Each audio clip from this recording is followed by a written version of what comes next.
I love Star Trek, which is why I hate bad Star Trek. And welcome back again to Not Our Savior Month. Science and faith. It's been a balance that a lot of people have struggled with, and it's not without reason. People who live by faith often think that science is just an attempt to try to strip all the mystery and meaning out of life and turn it into just a dry recitation of facts, if not actually making crap up. People who live by science often think that faith is nothing more than denial and mysticism, a way to cope with the fact that you're going to die and you can't do anything about it, rather than face up to reality. These are not true. Science and faith are completely different, and yet they have very similar goals, seeking out that which is true. But their methodologies are completely different. And they don't always have to be diametrically opposed. Why do I bring this up? Well, you can probably guess, because that's what this episode is about today. So, nothing more to say. This is NOS VOY, Sacred Ground.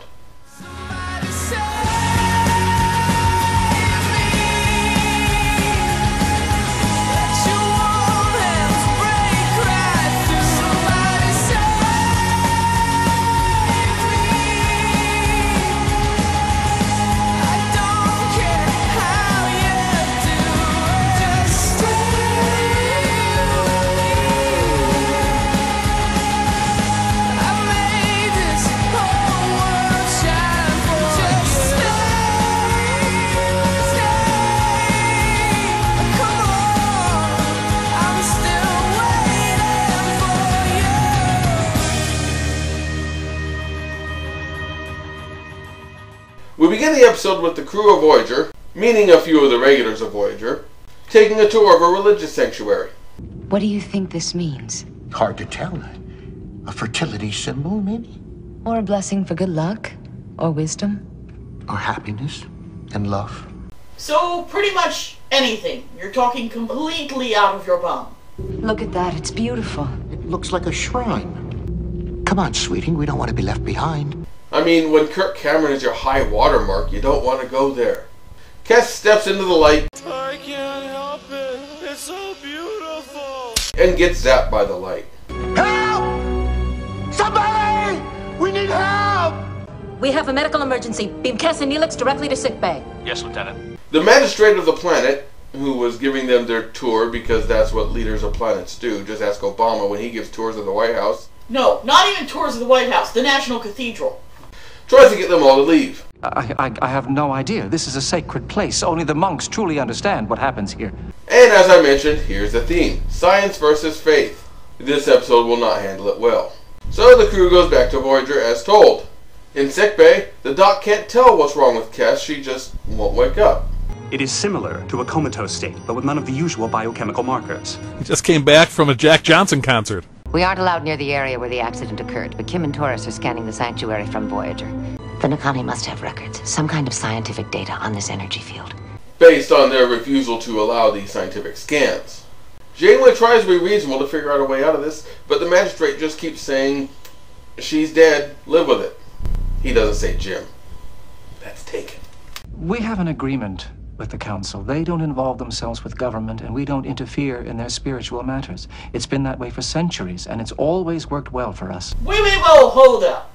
You got nothing to do with the monks, yet you regularly give tours of their shrine to visiting aliens? Your planet has a real problem with this church-state thing, doesn't it? That particular shrine is where the monks go to receive the gift of purification, cleansing of the soul. It is one of our most holy places. But the monks who go back and forth from the light are apparently zap-proof somehow. If you're telling me that there's nothing you can do to help Kes. It's what he's been saying all along. I blame myself. And you should! Yeah. If there's a place that will routinely kill people when they go where they're not supposed to go, put up signs!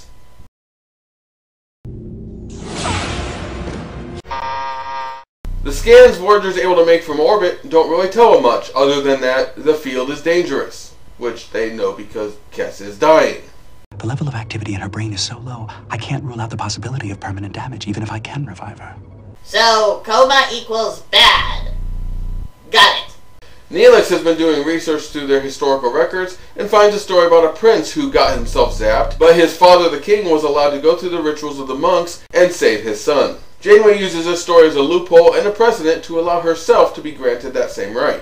You're talking about a very specific case. Nevitt was able to claim responsibility for the prince as a father and as a king. That's why the spirits were willing to listen to him. The captain of a starship is fully responsible for every member of her crew. So, which means Janeway is responsible for betrayal, terrorism, drug dealing, sentient trafficking, tech theft, and of course, flat-out murder. Then on that basis, I'd like to go through the ritual myself. If you're asking whether I expect to speak to the ancestral spirits, no, of course not. But animal guides, I'm all about that. She suspects that the ritual will change her body in some way to allow herself to become zap-proof. I've been reviewing the Federation's cultural database. Most traditional spirit quest ceremonies involve some kind of physical challenge. So, Janeway apparently thinks spirituality is a game of double dare. Chakotay, obviously, thinks that there might be some reality here, that there are spirits that need to be appeased. But I imagine if we scratched deep enough, we'd find a scientific basis for most religious doctrines. Okay, I know you guys mean well. You really do. This is not one of those, we think that all the people who believe in something are stupid, but you're kind of getting that across anyway. This is really condescending. Just because it's accidentally condescending doesn't change it. It's condescending. They've got no one on the writer's staff who spoke up and said, guys, this isn't the way it goes, which proves a complete lack of intellectual diversity among their writers. I remember when my mother taught me about the science underlying the Vision Quest. In a way, I felt disappointed. Some of the mystery was gone. So, in other words, let's not ruin Santa Claus for all the little kids. I must congratulate you, Captain. Your creative approach to this problem has fascinated the Kisti Council. How creative is it to do what's been done before? So Janeway gets approved to go through the ritual. Of course, she has subdermal probes and tracking implants put in so they can monitor her and possibly get her out if they need to. I don't think that will be necessary. This is strictly an information-gathering mission. I don't want to appear hostile. Well, do you want to appear like you're cribbing from Star Trek V? Janeway beams down, but none of the people there are impressed or really react to her. One woman nearby gets her working on the lights. And of course, she's actually Janeway's guide and mentor through this process. Guide, advisor, spiritual companion, whatever term you prefer is fine with me. And she's chock full of smug. Would this be my Yoda-like mentor? So let's just call her Yaddle. If you know that reference, I feel your pain. It's all right, Catherine. Janeway, why are you freaking out? You really should have expected this. Lots of rituals that have a purification element involve a physical purification, undressing, bathing, redressing. You should have expected this if you did your homework. And Yaddle knows all about Janeway's technological tricks, and she's okay with it. Please, come this way. And she goes into the chamber of old people. Damn it, Kevin, his psychiatrist said not to mention it. Come, join us. Oh, hey, look, it's George Costanza's mom. Now, she's right about that, you know. I come home and find my son treating his body like it was an amusement park. Hey, Kim, we finally have a Seinfeld Star Trek crossover. Wait, but what about... I'm going to prison. You very, very bad man. Okay, there's that. And, You can't even hear me, and I'm still intimidated by you. How could Elaine be under the impression that you bought the big salad? Well, okay, the guest star. Yeah, and then there was... But first, the Tranya. Oh, Lander sucks! And wasn't there... I'd find your assistance in the field invaluable. Thank you, Doctor. Find the pastrami to be the most sensual of all the salted cured meats. Well, yeah, but... Oh, and I forgot. And you realize you didn't take the time to appreciate them while you still could.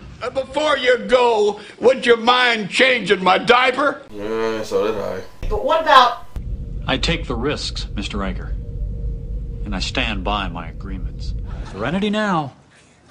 Insanity later. Okay, this isn't anything special. I like that. It's very apt. How long have you been sitting here? As long as we can remember. So, roughly 15 minutes. They prattle on and on and on, and Janeway tries to leave. I can understand the motivations of Janeway in this scene. I hear you, sister. Bet she wants that phaser right now. The Leave Your Quest test is traditional, but generally you're tempted with something actually, you know, tempting. The Rest Home of the Damned is not exactly the Lotus Eaters of myth. And Janeway passes the first sinister test of this spiritual journey, leaving the room.